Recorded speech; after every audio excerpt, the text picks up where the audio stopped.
Safeena Lakdawala, you've been in the real estate research market here for 4 years, and I understand that there's a new Abu Dhabi report. Is this a report, is this going to make potential residents happy or unhappy?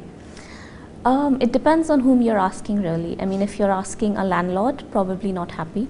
If you're asking a tenant or a buyer, probably quite happy. If you're looking as a person, this is good news. It is.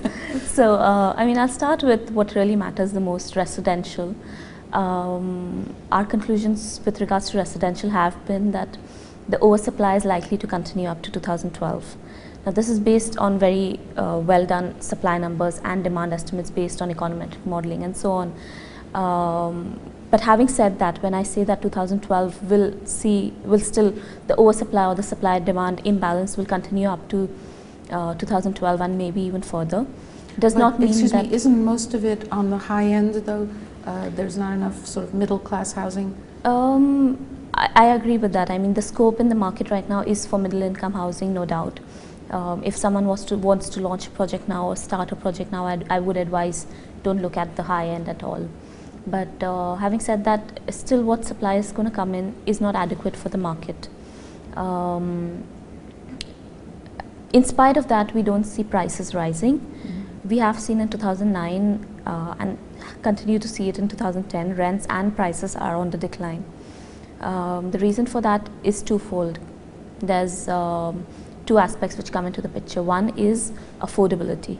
Now, in our report, we've run a complete affordability analysis. We've looked at rental affordability as well as mortgage affordability compared to the average income figures that are there in the market. And I mean, there's probably 29% of the population which can afford current rents and current sale prices, which means there's a downward pressure on rents and sale prices, especially given the fact, the second reason which I mentioned, there is a substitution effect.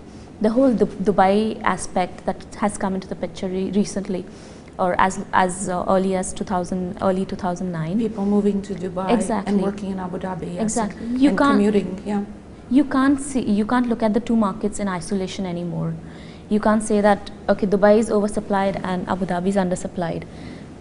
It's so easy for people to work in Abu Dhabi and live in Dubai that this commuting it's just becoming easier. It's no longer an issue with the new Khalifa Bridge, the Yas Bridge. Lives become much easier. There's a lot of people who are still looking to move to Dubai, given the lifestyle, given essentially the cheap rents, the cheap sale prices, and so on. So what we are doing now in our next reports is we are not looking at the two markets in isolation. So we are clubbing supply and we are clubbing demand, and we are saying that okay, now it's one market. It's not two different markets. Yeah, which makes sense because it takes an hour 15, hour 30 to go back and forth. Yeah. And given that it's an expat population, from London or Mumbai or New York, people tend to spend 2 hours in traveling anyway. So it's not such a big deal. So going forward, you will have to consider Dubai as competition in Abu Dhabi. That's the fact of the matter. Which, I mean, in a way, it always has been, but not for housing.